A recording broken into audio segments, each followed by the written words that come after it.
হয়তো ফেব্রুয়ারির মধ্যে কিছু হয়তো আসতে পারে, কিন্তু বাকিটুকু আমরা কিন্তু ওই ক্ষেত্রটা প্রস্তুত করি।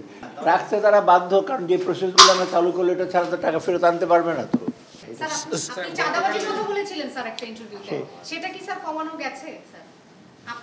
এটা আমি মন্তব্য করবো না। স্যার, গতকাল আপনি বলছিলেন যারা অর্থ পাচার করে তারা খুবই চালাক এবং সরকারের থেকে চালাক করে তারা পাঠায়। এর আগে স্যার আপনি বলেছিলেন যে পাচার করার অর্থ আপনারা ফিরিয়ে আনবেন। এখন তো বলা হচ্ছে যে ফেব্রুয়ারিতে নির্বাচন হবে, তো আপনাদের মেয়াদে আমরা কিছু আপনারা না শোনেন, টাকাটা যখন পাচার করে, যারা পাচার করে তারা বুদ্ধি টুদ্ধি জানে সব কীভাবে করতে হয়, কারণ ফাইন্যান্সিয়াল ইসেরেই করে। কিন্তু এটা আনতে হলে একটু সময় প্রসেসটা, তবে কিছু তো অগ্রসর হয়েছে। আপনার কোথায় যেন একটা আমি আর্টিকেল দেখলাম যে না কোনো গতি হয়। আমার অনেক লিগাল ফার্মের সাথে আলোচনা করা হচ্ছে, তারপর অনেক এজেন্সির সাথে আলোচনা, অনেক দূর কোথাও এগোচ্ছে।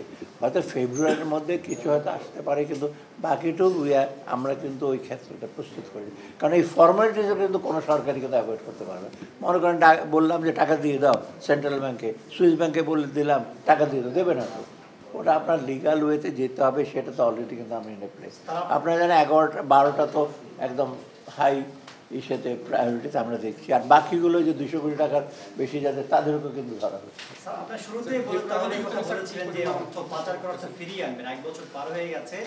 নতুন কোন সরকার যদি আসে তারা আপনাদের ধারাবাহিকতা রাখবে কিনা সেটা নিয়ে সন্দিহান। রাখতে তারা বাধ্য, কারণ যে প্রসেসগুলো আমরা চালু করলে এটা ছাড়া তো টাকা ফেরত আনতে পারবে না। তো আপনি ওরা যদি বসে থাকে ফেরত আসবে না, আর যদি আনতে হয় এই প্রসেসগুলো মেনটেন করতে হবে। এটা তো ইন্টারন্যাশনাল প্র্যাকটিস।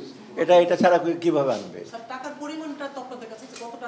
না, টাকার পরিমাণটা আমি সেটা বাংলাদেশ ব্যাংকের গভর্নরই